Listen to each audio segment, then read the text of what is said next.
इन साथियों, आज आप लोगों को फीटर ट्रेड का सेट नंबर 52 को डिस्कशन करने वाले हैं, जो आज तक का मतलब सबसे बढ़िया लेवल वाला टेस्ट था। तो चलिए, हम लगा चुके हैं इसको, देख सकते हैं आप लोग। 39 ही सही हुआ है इसमें, तो इसका डिस्कशन करते हैं। पहला क्वेश्चन है, पाइप के जोड़ों में निम्नलिखित में से कौन से थ्रेड का प्रयोग किया जाता है? तो पाइप के जोड़े में कौन सा थ्रेड का प्रयोग किया जाता है? BSP। पाइप के थ्रेडों में देख लें, ब्रिटिश स्टैंडर्ड पाइप, ये 55 डिग्री का होता है, इसलिए इसका कौन होता है? इस्पात को स्टेनलेस स्टील कहा जाता है, जो उच्च जंगरोधी प्रतिरोध के कारण, उच्च संरक्षण प्रतिरोध के कारण नीडल बल्ब का प्रयोग करते हैं। ये द्रव के बहाव को नियंत्रण करने के लिए नीडल बल्ब का उपयोग किया जाता है। टेपर सेंक ड्रिल मशीन पर किस माध्यम से लगाए जाते हैं? ये स्लिप के माध्यम से। टेपर सेंक ड्रिल मशीन पर किस माध्यम से लगाए जाते हैं? ये स्लिप के माध्यम से लगाए जाते हैं। केस हार्डनिंग वह प्रक्रिया जिसमें बाहरी सतह को कार्बन की मात्रा में वृद्धि करके कठोर किया जाता है, यह कार्बोराइजिंग प्रक्रिया है। एनोडीकरण डैश प्रक्रिया, ये एल्युमिनियम विलेपन की प्रक्रिया, एनोडीकरण। उस टूल का नाम क्या है जिसमें छोटे कटिंग एज होते हैं? छोटे छोटे कटिंग एज होते हैं, उसे ग्राइंडिंग कहते हैं। किस बोल्ट का प्रयोग वहाँ किया जाता है जहाँ बोल्ट हेड के ऊपरी सतह पार्ट की सतह से नीचे रखनी चाहिए? यह काउंटर संक हेड बोल्ट का प्रयोग किया जाता है। निम्न में से किस उपकरण में वर्नियर स्केल होता है? यह वर्नियर कैलिपर और सार्वत्रिक बेवल प्रोटेक्टर दोनों में होता है। निम्नलिखित में से किस अपघर्षक का प्रयोग अलोह धातु की लेपिंग के लिए किया जाता है? ये एल्युमिनियम का प्रयोग, जो एल्युमिनियम ऑक्साइड का प्रयोग अलोह धातु के लिए किया जाता है। मीट्रिक भी चूड़ी का कोण निम्न में से होता है? यह 60 डिग्री पर होता है। थ्रस्ट बियरिंग डैश वहन कर सकता है? ये केवल अक्षीय भार को जो सहन कर सकता है। अगला क्वेश्चन है, निम्न में से किस धातु युग्मों में से एक क्रमशः सबसे हल्की और सबसे भारी है? तो लिथियम सबसे हल्की, ऑस्मियम सबसे भारी है। एक ड्रिलिंग बिट में छेनी को और कर्तन ओस्ट के बीच का कोण कितना होता है? कोण को क्या कहते हैं? तो वेब कोण कहते हैं। वर्कपीस में आंतरिक दरारें, इंटरनल क्रैक होता है, कम ताप पर फोर्जिंग करने पर आंतरिक दरारें होता है। फोर्जिंग के पश्चात जब किस धातु के किन गुणों में विकास होता है? तो यांत्रिक गुणों में विकास होता है। इनमें से निम्न में से कौन सी मेल जोड़ी के दोनों हिस्सों के लिए उभयनिष्ठ है? तो मूल आकार जो है, ये दोनों के उभयनिष्ठ के लिए आकार है। ट्रांजिशन फिट हॉल में अलाउंस निम्न में से होता है? अलाउंस धनात्मक और ऋणात्मक दोनों होता है ट्रांजिशन फिट में। मार्किंग ऑफ टेबल की सतह पर इनर ग्रूव लाइन का उद्देश्य क्या है? जॉब की सेटिंग करना। इनर ग्रूव लाइन का क्या है? जॉब की सेटिंग करना। चेन पाइप वाइस का प्रयोग किया जाता है, यह 63 mm से अधिक के लिए। चेन पाइप वाइस का प्रयोग किया जाता है 63 mm से अधिक और 200 mm तक के बीच पकड़ने के लिए चेन पाइप का प्रयोग किया जाता है। थर्मिट वेल्डिंग प्रक्रिया के दौरान उत्पन्न स्लैग डैश थर्मिट वेल्डिंग में Al2O3 का उपयोग किया जाता है। कृत्रिम सांस शेफर विधि को 1 मिनट में लगभग कितनी बार दोहराना चाहिए? तो 12 से 15 बार दोहराना चाहिए। इस्पात में मैंगनीज बढ़ा देता है, यह तनन क्षमता बढ़ा देता है। इस्पात में मैंगनीज तनन क्षमता बढ़ा देता है। 530H7/D के मामले में D9 को डैश कहते हैं या छोटा व्यास कहते हैं? D9 को छोटा व्यास कहते हैं। देख लीजिए, इसका ई भी है। D9 के आकार को सूचित करता है। D9 शाफ्ट के छोटे आकार को सूचित करता है तथा H छेद यानी हॉल के आकार को सूचित करता है। अर्क डैश नेत्र है। वेल्डिंग के दौरान उत्सर्जित किरणों के कारण नेत्र में छीनन जलन होता है। लेथ मशीन पर ड्रिलिंग करते समय ड्रिल पकड़ा जाता है किसमें? टेल स्टॉक में। निम्न में से कौन सा शेपर का हिस्सा नहीं है? क्रॉस स्लाइड जो है शेपर का हिस्सा नहीं। अंकित लाइन के साथ सुविधाजनक अंतरालों में छिद्र चिन्ह लगाते हुए स्थिर चिन्ह लगाने को डैश कहा जाता है, या साक्षी चिन्ह कहा जाता है। प्लग गेज का क्या उपयोग है? प्लग गेज का जो है छिद्र का व्यास मापना। प्लग गेज का क्या उपयोग है? छिद्र का व्यास मापना। निम्न में से कौन सी प्रक्रिया गर्म टूल विधि द्वारा टेपर टर्निंग करते समय अपनानी चाहिए? ये कैरेज को लॉक करना होता है। कैरेज को लॉक करने के समय ये किया जाता है। अलग अलग किए गए STUB सिरे अनिवार्य रूप से किससे अधिक नहीं होना चाहिए? ये 40 से 50 मिलीबार से अधिक नहीं होनी चाहिए। डैश के साथ आमतौर पर मापन को विभाजनी पर सेट करते हैं, तो ये इस्पात मापी पर सेट करते हैं। इस्पात मापी पर। विद्युत जीवित विद्युत उपकरण की आग बुझाने के लिए कौन सा अग्निशामक का प्रयोग किया जाता है? तो हेलोजन का। जीवित विद्युत उपकरण के लिए हेलोजन का प्रयोग किया जाता है। फोर्ज नाविल को निहाई भी कहते हैं, इसे निम्न में से डैश से बनाया जाता है? ये कास्ट स्टील से बनाया जाता है। गैस टंगस्टन आर्क वेल्डिंग में एल्युमिनियम वेल्डिंग के लिए प्रयुक्त टंगस्टन इलेक्ट्रोड के अग्र का आकार कैसा होता है? गेलीय सिरा होता है। गेलीय सिरा होता है। केंद्र पंच के नोक का कोण सामान्यतः डैश होता है? 60 से 90 होता है। 60 से 90 होता है।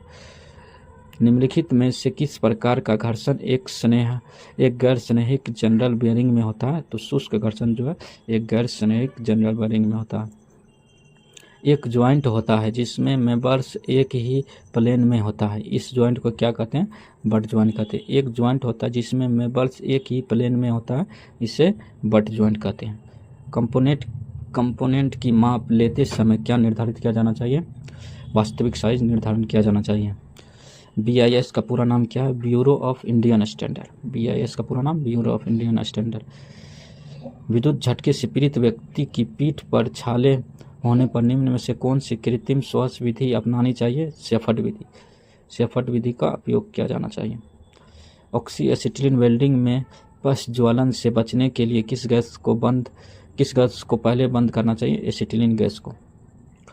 निम्नलिखित पेंच चूड़ी अवयवों में से कौन सा चूड़ी वलय गेज के साथ जांच नहीं किया जा सकता है? तो प्रोफाइल जो है वलय गेज से जांच नहीं किया।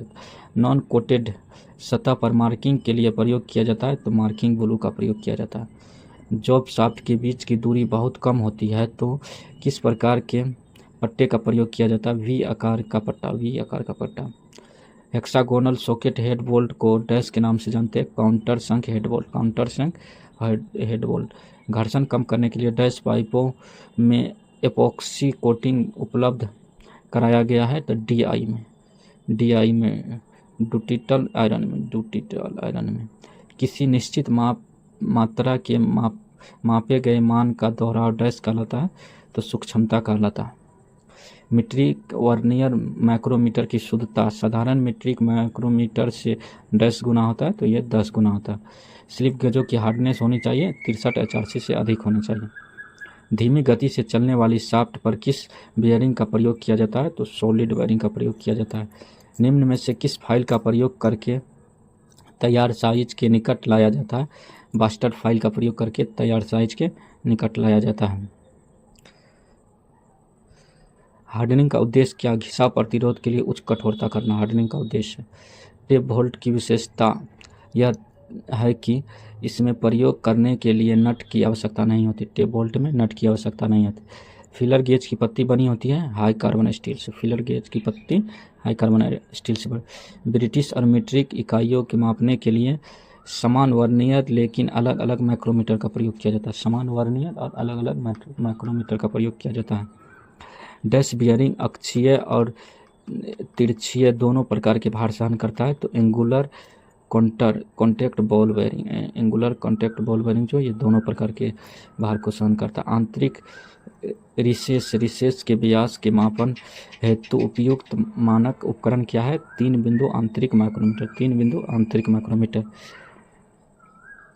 निम्न में से कौन सा खराद में चालन शाफ्ट के रूप में कार्य करता है? तो काउंटर शाफ्ट जो है ये खराद में चालन शाफ्ट के रूप में कार्य करता है। एक को सूची 2 से मिलान कीजिए। देखिए तांबा का पाइप 1 नंबर आ जाएगा। 1 का 2 तांबा का पाइप का उपयोग वाष्प उत्पादन और वाष्प इंजन में। दूसरा है कांसा का पाइप जो है 1 हो जाएगा विमान पाइपलाइन में। कांसा का उपयोग विमान पाइपलाइन में। शीशा का हो जाएगा अम्ल निकाय में। ढलवा लोहा पाइप का प्रयोग जल आपूर्ति में। निम्नलिखित में से कौन सा लुब्रिकेंट बियरिंग के लिए उपयोग किया जाता है? तो ये ग्रीस का उपयोग किया जाता है। जो बेसिक साइज में टॉलरेंस एक ही साइड दी जाती है तो क्या कहलाती है?